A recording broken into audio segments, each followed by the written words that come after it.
नमस्कार, मैं श्रीमती सरोज नंदास, परिवार न्यायालय के पीठासीन अधिकारी। आज मैं आप लोगों को दत्तक ग्रहण के संबंध में कुछ विधिक प्रावधानों के बारे में बताना चाहूँगी। सबसे पहले हमें देखना है कि दत्तक ग्रहण क्या है।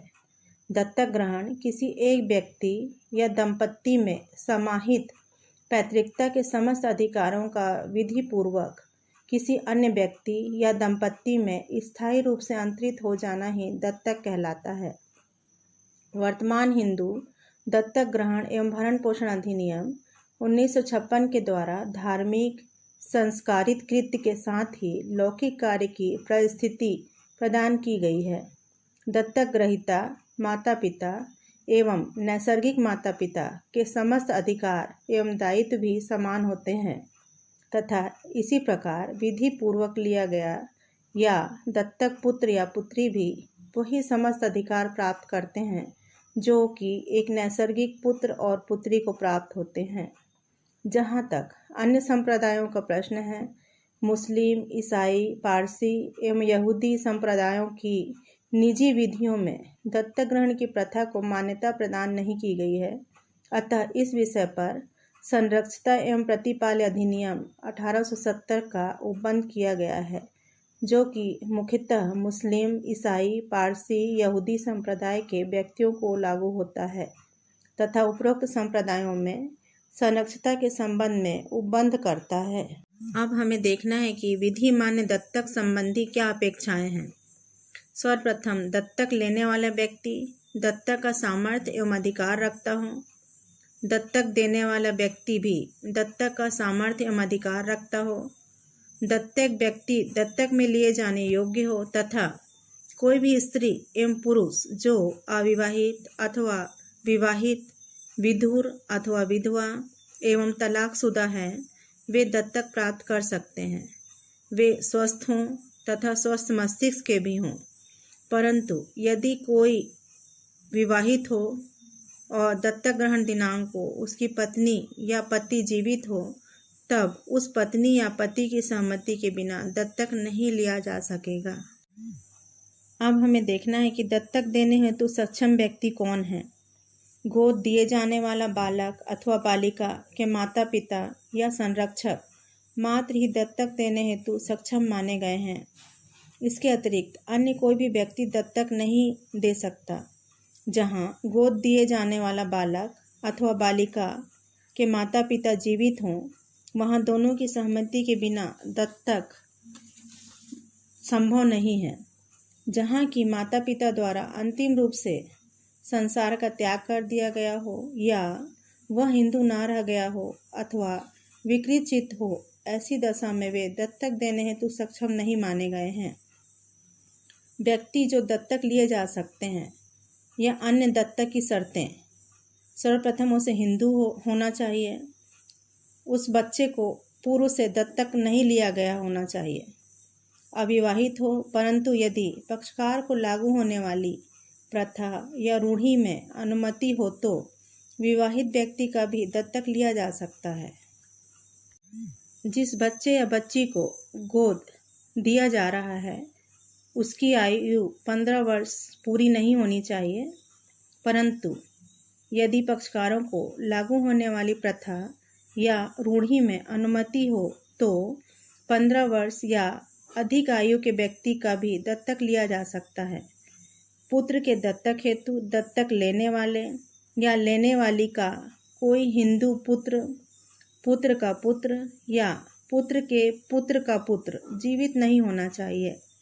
पुत्री के दत्तक हेतु दत्तक लेने वाले या लेने वाली की कोई हिंदू पुत्री या पुत्र की पुत्री नहीं होनी चाहिए।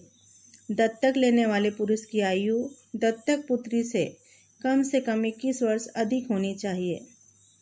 दत्तक लेने वाली नारी की आयु दत्तक पुत्र से कम 21 वर्ष अधिक होनी चाहिए। गोद दिए जाने वाले बालक या बालिका को एक साथ 2 या 2 से अधिक व्यक्तियों द्वारा दत्तक नहीं लिया जा सकता।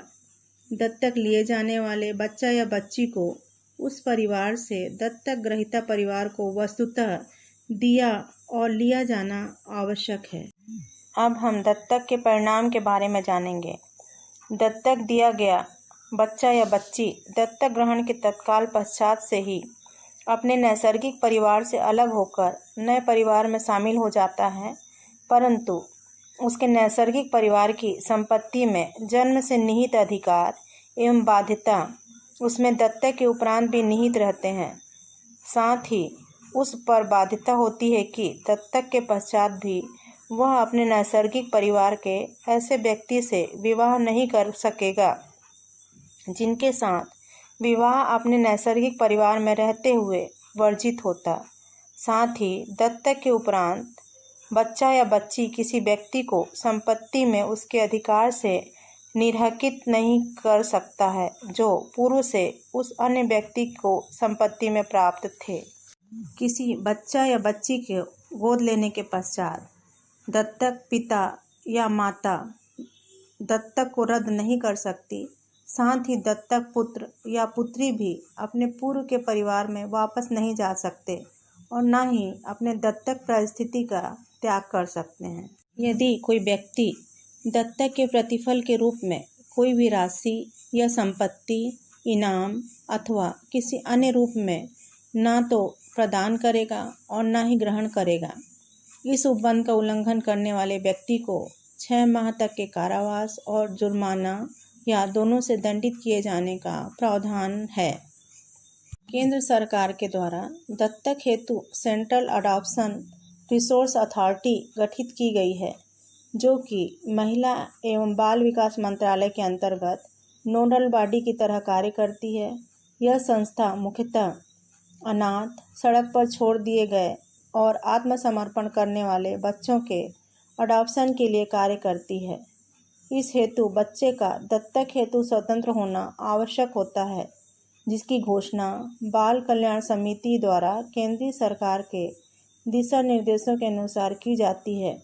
किसी भी बच्चे को विधितः स्वतंत्र तब कहा जाता है जबकि उसके उचित पालकों को या संरक्षक का पता करने में सम्यक तत्परता एवं प्रयासों के पश्चात भी पुलिस असफल रही हो।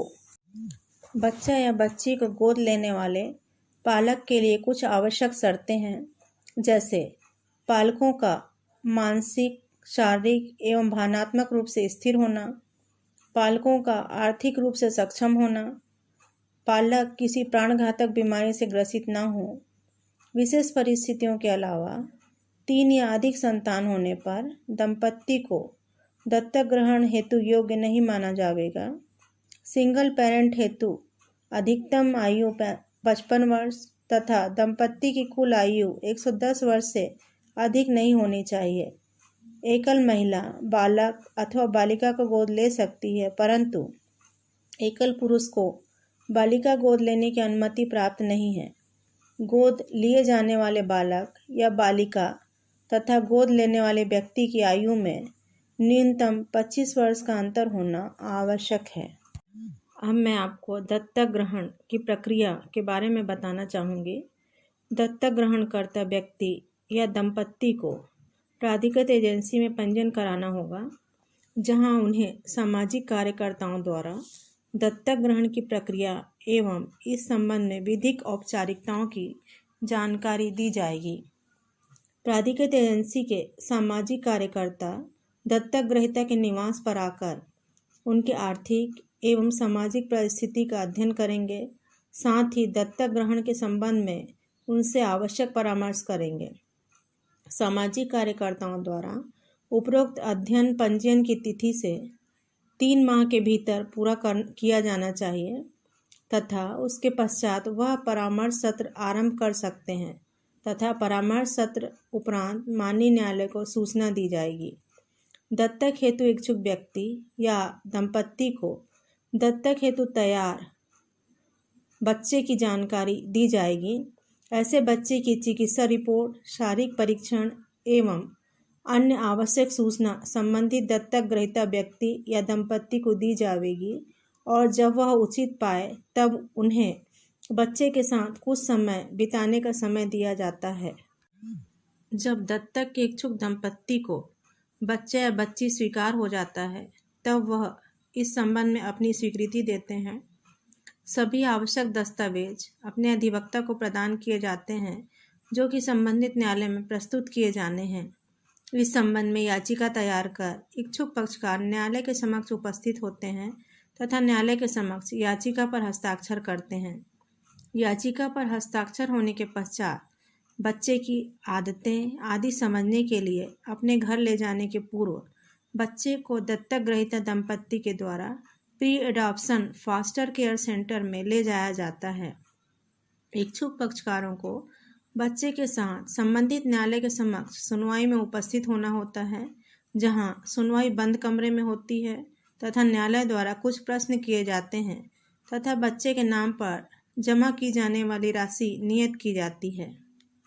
गोद लिए जाने वाले बच्चे के नाम पर न्यायालय द्वारा नियत की गई राशि जमा किए जाने की रसीद प्रस्तुत किए जाने पर न्यायालय द्वारा आदेश पारित किया जाता है। दत्तक की उपरोक्त समस्त प्रक्रिया पूर्ण होने के पश्चात संबंधित एजेंसी द्वारा न्यायालय में बच्चे की कुशलता के संबंध में रिपोर्ट प्रस्तुत की जाती है, जो कि 1-2 वर्षों तक जारी रहती है। इस प्रकार विधि पूर्वक संपादित दत्तक ग्रहण की प्रक्रिया से दत्तक पुत्र या पुत्री को नैसर्गिक पुत्र पुत्री के समस्त अधिकार एवं दायित्व प्राप्त हो जाते हैं। धन्यवाद।